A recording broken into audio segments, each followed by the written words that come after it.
Elon Musk has obviously created an absolute disaster at Tesla, and more of the big classic investors in Tesla are coming out, speaking out against what Elon Musk has done and continues to do to that company. We're gonna jump first to Ross Gerber, who said that his wealth fund still has Tesla stock, but he is very frustrated with Elon Musk at this point.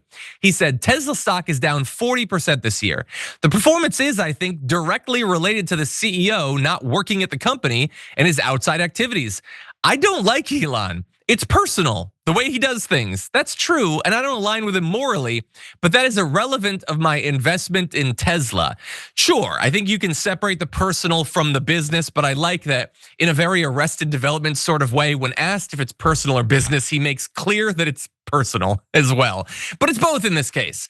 You'd have to be blind not to see that Elon's behavior is highly political and highly damaging to the brand. Tesla needed to work to separate itself from Elon. Now it might be too late. And I think he's right. They should desperately try to separate themselves from Elon Musk. They don't need him anymore. What they need to do is repair their reputation and put out good cars. Screw the hype that never actually comes true. But we have others. This is top securities analyst Dan Ives, who said, "We believe Tesla, along with Nvidia, are two of the most disruptive technology companies on the globe over the coming years. But Musk needs to leave the government, take a step back on doggy, and get back to being CEO of Tesla full-time in our view. Big earnings call for Musk Tuesday." So that's a different sort of criticism. That is a person being like, hey, we're a big company. Maybe we should have a leader who remembers that he works here. Now, I disagree with them. I think that Elon Musk being actually involved in the day-to-day affairs of Tesla will almost certainly hurt it more. I would point to you the absolute flop of the Cybertruck, but they're at least trying to be inviting and still critical, saying, if we're paying you a lot, maybe you should actually do your job, okay? So that's good, but Ives also wrote to his clients in a Bloomberg article and said, Tesla has unfortunately become a political symbol globally of the Trump administration and doggy. He went on to argue that the company faces, quote, potentially 15%, 20% permanent demand destruction for future Tesla buyers due to the brand damage Musk has created with doggy. And so he's saying there that like maybe 1/5 of all of the demand for a company has now been ruined by Elon Musk being a douchebag. Now that said, you can fix that by casting him off. Fire him from the company, give him no control over it anymore. Maybe Tesla could put out some statements or some ads that make clear that they're independent. And I bet you would have a lot of people who would just like to buy an electric car. And some Teslas are very well received that would love to go back to the company to buy one as a symbol of resistance to Elon Musk. But they're not gonna do that as long as he's in charge, Jackson. That's my view at least, and apparently the view of some of these investors. What do you think? Well, Elon Musk, it seems to me like his unraveling was inevitable at some point, just because it was always a house of cards built on wet sand. And he, he's just been lying and frauding his way. And a lot of what Tesla's stock had been was just the hype and the legend of Elon Musk.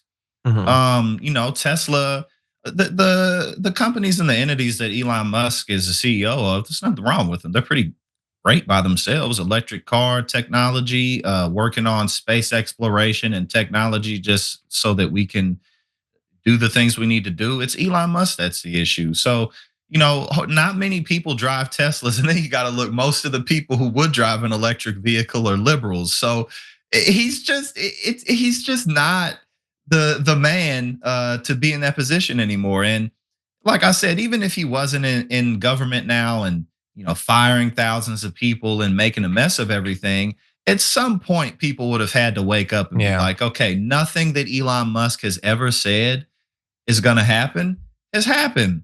So, it is what it is. Yeah. I think they should get rid of him, but that's, I feel like all of them had to have known what they were getting themselves into in some way. I agree. I'm gonna end on this. You know how like when people involved in the finances of Britney Spears were like, she's too wild, she's irresponsible, she's gonna lose all her money, so we have to take control of it because she's crazy or whatever. Why can't they do that to Elon Musk?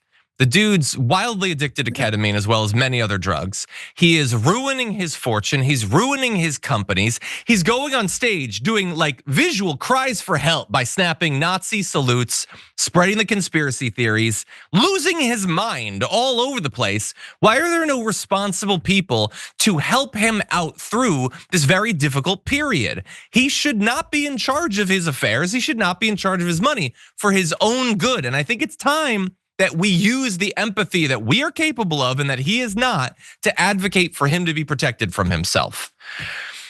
And I say that mostly just to bother him because I know how much this stuff bothers him, as we will describe as we continue in this story. I'm gonna jump ahead to graphic 7 and let's do this little reset.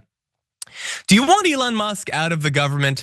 Then I beg of you, insult him viciously and repeatedly because apparently it's working. Reports show that the protests against Elon Musk, the way that the public has turned against him, has made him want to be left alone, and he might soon lose government or leave government as a result of it.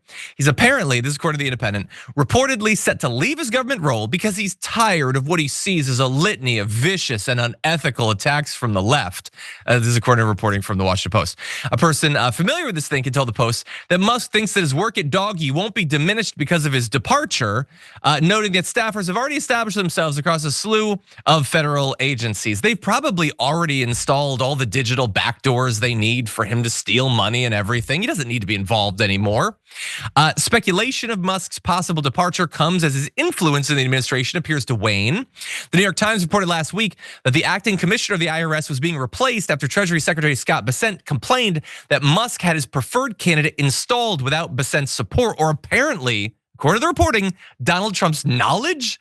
Musk has also annoyed other cabinet members by failing to coordinate with them in cost-cutting moves. And we didn't fully cover that IRS story, but supposedly Trump was furious that Musk had just put the guy he wanted in charge of the IRS. And this was like pitched as Donald Trump taking control back. But how the hell did a guy with no authority whatsoever choose and install the head of the IRS and Trump didn't know about it for days? How disconnected is he? Is Trump the one on the ketamine instead of Elon Musk? I'm not sure at this point.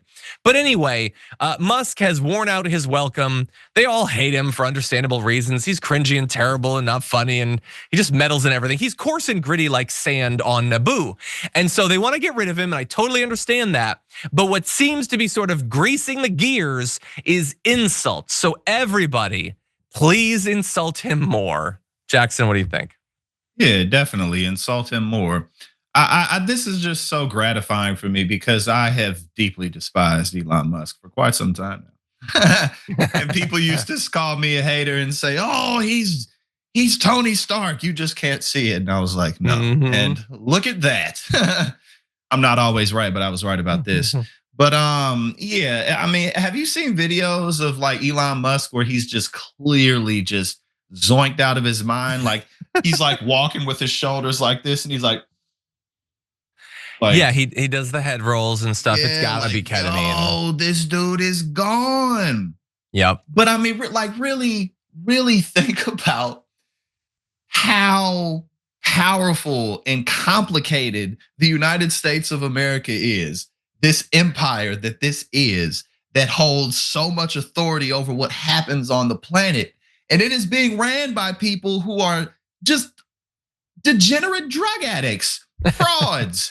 I know. TV game show con artists. Like, I mean, man, we're in the middle of it. So, but like in 20 years, when we really can look back, it'll be like, oh, what the hell did we do? 100%. And look, some of my favorite people are drug addicts, but you have to be aware of your me, capabilities. By the way. Including me. I've struggled with that for a long time. So there you go. You know? But Elon Musk just can't get it done. He's just, again, for his own protection, he needs to no longer be in control of his financial affairs. I think that would be the best. Or, other, like maybe we could take here. I'm gonna reference a story we did yesterday.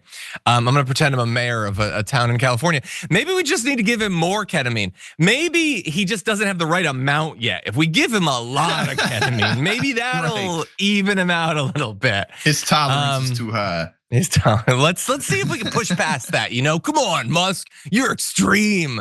Let's do 10 times as much as you've previously done. We'll book you on Rogan, and we'll just see what happens at that point. Is this insulting enough to drive you out of government, Musk? Because I can get more vicious, and I probably will.